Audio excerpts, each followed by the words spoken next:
যেটা দলিলপত্র দেয়া আছে সেগুলা দেখেন। এবার বলেন। হ্যাঁ, যেটা দলিলপত্র দেওয়া আছে আপনার দলিলের সাথে হচ্ছে আপনার কথার লেখার ঠিক আছে, মিল আছে।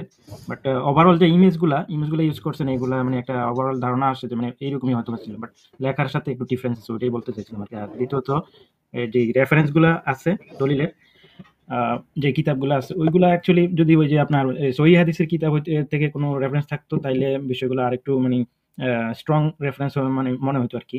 আর বাকি যে রেফারেন্স এটা গুলা এটা দিছে। আপনার ভুল ধারণা। এগুলো ইসলামের বিধান, ইসলামের আইন। আ কোরআন হাদিস এনালাইসিস করে আ এই জায়গাতেই মানে ইসলামের যে ৪ মাযহাবের ৪ ইমাম তারা এই আইনগুলা তৈরি করছে। এগুলা ইসলামের সুপ্রতিষ্ঠিত আইন। কোন মাযহাবের কোন ইমাম এই আইনগুলা সম্পর্কে কোন ভিন্ন দেয় নাই। সব মাযহাবই একই বিধান। যদি সব মাযহাবে একই বিধান হয় যে কেনা-বেচা এবং বাজারে উঠানো এগুলা সম্পর্কে সব মাযহাবেরই একই বিধান। সব মাযহাবের যেই বিষয়ে এক বিধান আছে, ঐক্যমত আছে সেটা হচ্ছে ইজমা। সেই বিষয়ে ইজমা আছে। তাহলে সেই বিষয়টা ইসলামের একটা সুপ্রতিষ্ঠিত বিষয়। শুধুমাত্র কোরআন হাদিসে থাকলেই যে সেটা ইসলামের হবে, এটাও একটা ভুল কথা ভাই।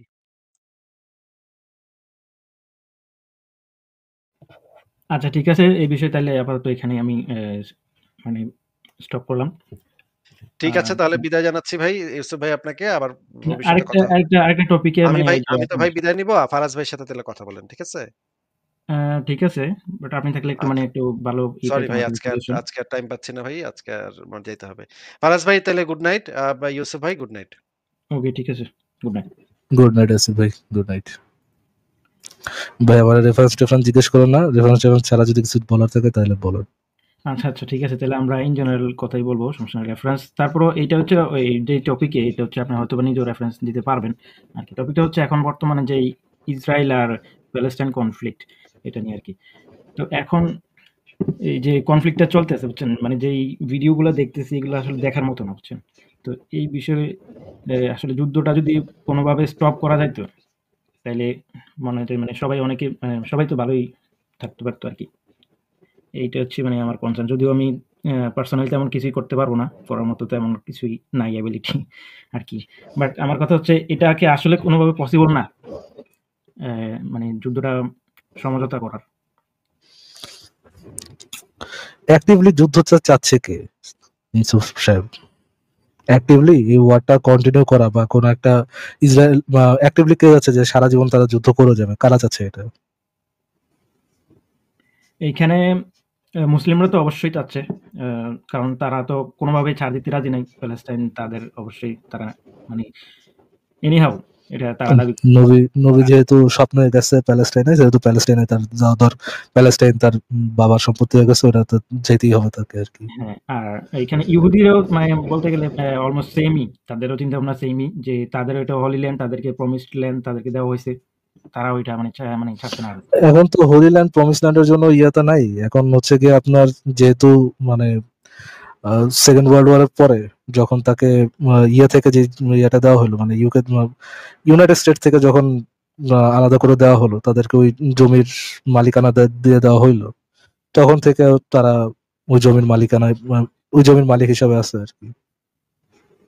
আচ্ছা, মানে তারা এখন যো তারা চাইছিল যো ডকুমেন্ট তারা চাইছিল ধর্মের বেসিসে তারা চাইছিল ধর্মের বেসিসে, বাট ইউনাইটেড নেশনের অনুযায়ী ভাগ বাটোয়ারা অনুযায়ী তো ওই ল্যান্ড তো এখন ইহুদিদেরই, মানে জায়নবাদী ইহুদিদের। আচ্ছা। বাট এটা কি তখনকার যে আপনার তাদেরকে দেওয়া হয়েছে, হ্যাঁ? স্বাধীন জি স্বাধীন স্বাধীন ঘোষণা করা হয়েছে তাদের যে ইহুদিদের হুম ইসরায়েল, হ্যাঁ? ইসরায়েল স্বাধীনতা ঘোষণা করা জি হয়েছে। তখন কি সাথে, সাথে হুম। প্যালেস্টাইনেরও স্বাধীনতা ঘোষণা করা হয়েছিল কিনা? হয় নাই তো? বা হওয়ার দরকার ছিল কিনা? প্যালেস্টাইন নিজেকে স্বাধীন রাষ্ট্র ঘোষণা করবে কি করবে না এটা তো ইহুদিদের ইসের উপরে না। ইহুদিদের তো এখানে কোনো নাই, আম, কোনো কোনো কনসার্ন নাই আর কি, বা ইহুদিদের তো অথরিটিও নেই। যে ইহুদিরা কি করতে পারবে, তাদের যদ্দূর ল্যান্ড আছে ওই ল্যান্ডটাকে তারা স্বাধীন রাষ্ট্র হিসেবে ঘোষণা করতে পারবে কিনা? হ্যাঁ পারবে, তারা করে দিচ্ছে, ল্যান্ড হিসেবে ঘোষণা করে দিচ্ছে। প্যালেস্টাইন নিজেকে কি করবে না করবে সেটা তো প্যালেস্টাইনিয়ানদের কনসার্ন, সেটা তো ইহুদিদের কনসার্ন হওয়ার কথা না, জায়নিস্টদের কনসার্ন হওয়ার কথা না। আচ্ছা, ঠিক আছে। তো এখন তারা যে ওখানে ধরেন প্রথমত ইহুদিরা যে ছিল না একেবারে এমন না। প্রথম থেকে কিছু সংখ্যক ইহুদি ছিল ওইখানে প্যালেস্তিনে। আর খুবই খুবই স্বল্প সংখ্যক, খুবই হ্যাঁ, স্বল্প খুবই সংখ্যক। স্বল্প সংখ্যক ছিল। বাদের তো বের করে দেওয়া হয়েছিল, হ্যাঁ, পার্সিকিউট করে পরবর্তীতে বের করে দেওয়া। হ্যাঁ, পরবর্তীতে যখন আবার যখন 1948 এ যখন ফিলিস্তিনে আসলো ইহুদিরা, হ্যাঁ? তারপর স্বাধীনতা ঘোষণা করা হইল।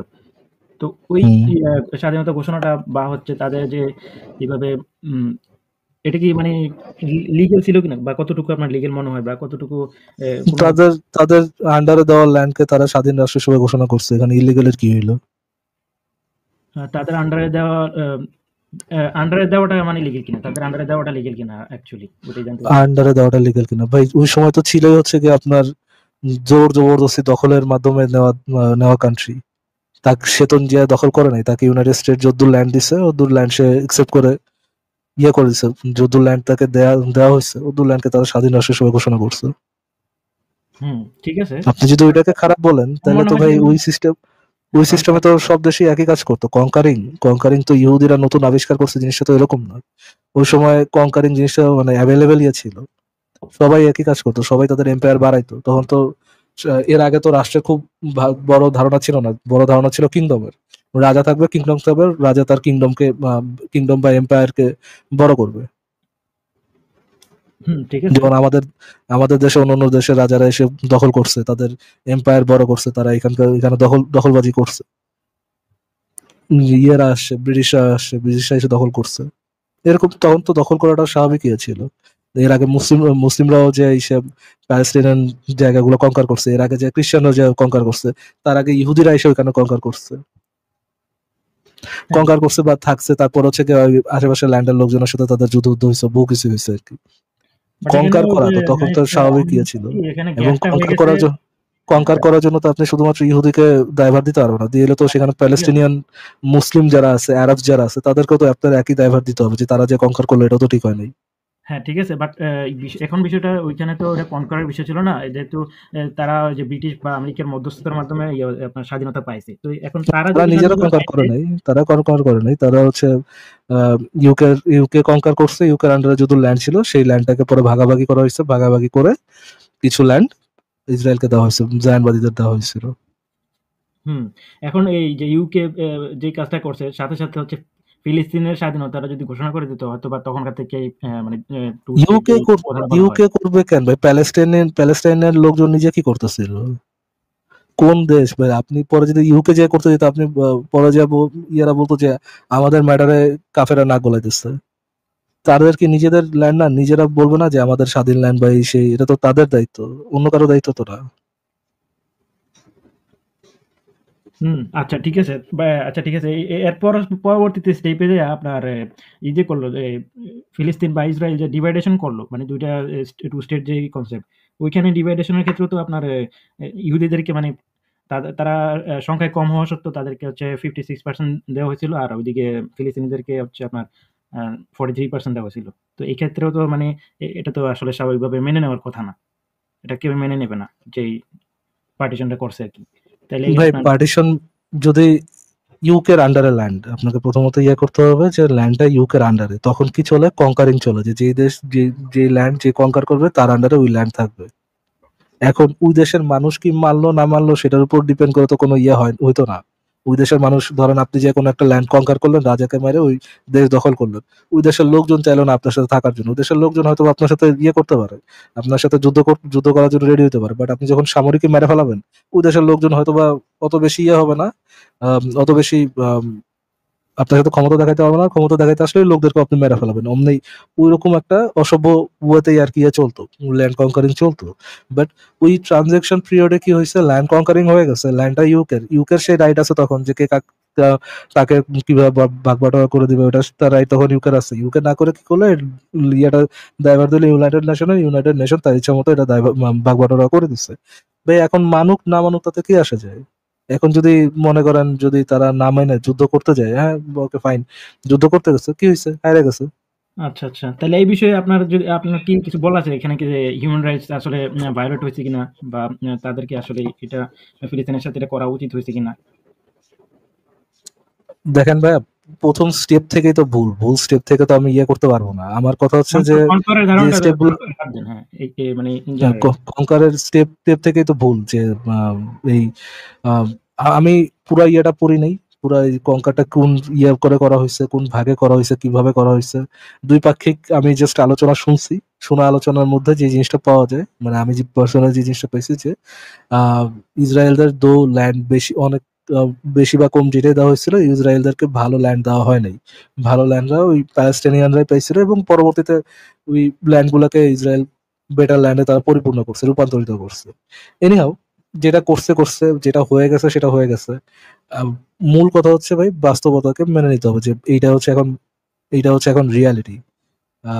ওই রিয়ালিটিটা মেনে নিয়ে যে আমার পাওয়ার এতটুক, আমার আমার ক্ষমতা এতটুক, এবং কনকারিং করে এই করে সেই করে এখন আগানো যাবে না। অ্যান্ড সেকেন্ড অফ অল, যে ইসরায়েলের মতো দেশের সাথে আমরা পারবো না, পারা পসিবল না, এবং জাস্ট বিকজ কোনো একটা নবী কোনো একটা কিছু বলে গেছে এই জন্য আমার কিছু করা লাগবে, এটাও একটা যৌক্তিক কারণ হইতে পারে না। এই জিনিসগুলো মাথায় রেখে কিভাবে দুই দেশের মানুষ ভালো থাকা যায় সেই পজিশন আগাইতে হবে। এখন ওই সময় মানবাধিকার লঙ্ঘন হয়েছে কি হয়নি, এটার জন্য ভাই আমার আগে ওই পুরা ডিভাইডেশন ইয়েটা পেপার পত্রিকা পড়া লাগবে। অতক্ষণ ভাই আমার অতটুকু আমার পড়া হয়নি, সো আমি এটা সম্পর্কে মন্তব্য করতে পারতেছি না। আচ্ছা আচ্ছা, ঠিক আছে তাহলে। বুঝা গেছে? হ্যাঁ, বুঝতে পারছি, আপনার অবস্থানটা বুঝতে পারছি। আমি ভাবছিলাম হয়তো আপনার জানা আছে বিষয়টা। ঠিক আছে, তাহলে আপনি একটু দেখেন, দেখে হয়তো নেক্সট আবার কথা হবে আপনার সাথে। ঠিক আছে, ধন্যবাদ। তাহলে আজকে এই পর্যন্ত থাক। Okay, ঠিক আছে।